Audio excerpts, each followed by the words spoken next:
Genetic testing PGT are మనము easy టర్మ్స్లో embryo biopsy అంటే ఏమిటి చూద్దాం. ఎవరికి చేస్తాం? సో నార్మల్గా మనము ఐవీఎఫ్ ఇక్సీ అడ్వైస్ చేస్తూ ఉంటాం.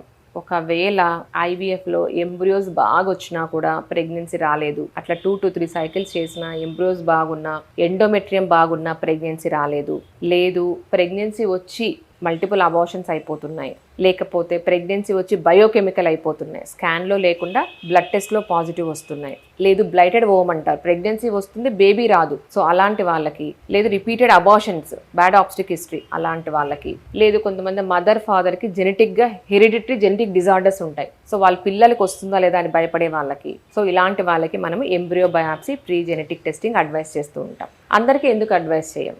ఐవీఎఫ్ ఇక్సీ కంటే ఇది ఎక్స్ట్రా కాస్ట్ అవుతుంది, ఫైనాన్షియల్ బర్డన్ ఉంటుంది కాబట్టి అందరికీ అడ్వైస్ చేయం. ఇంకొంతమంది female age more than 35 years ఉంటుంది, సో అలాంటప్పుడు embryo abnormality aneuploid embryos common, so అలాంటి వాళ్ళకు కూడా అడ్వైస్ చేస్తాం. కాకపోతే దీనివల్ల డ్రాస్టిక్ ఇంప్రూవ్మెంట్ ఉండదు, ఎందుకంటే మనం ఇక్కడ ఎండోమెట్రియం ఎవాల్యుయేట్ చేయట్లేదు, ఎంబ్రియో వరకే చూస్తున్నాం. సో ఎంబ్రియో టెస్ట్ చేసి బాగుండే ఎంబ్రియో పెడుతున్నాం, సో ఇక్కడ ఎండోమెట్రియం మనం ఎవాల్యుయేట్ చేయట్లేదు కాబట్టి ఒక 10 to 15% ఎక్స్ట్రా సక్సెస్ ఉంటుంది, అంతేగాని 100% సక్సెస్ కాదు. సో దీంట్లో మనకి చాలా రకాలు ఉన్నాయన్నమాట. PGTA pre genetic testing for aneuploidy, PGTM pre genetic testing for mono genetic disorders or PGTS structural gene defects. ఈ 3 రకాలు ఉన్నాయి. సో పేషెంట్ హిస్టరీని బట్టి వాళ్ళకు ఉండే ప్రాబ్లం బట్టి ఈ టెస్ట్లు అడ్వైస్ చేస్తూ ఉంటాం. సో మనం ఎంబ్రియో బయాప్సీ ఎలా చేస్తాము?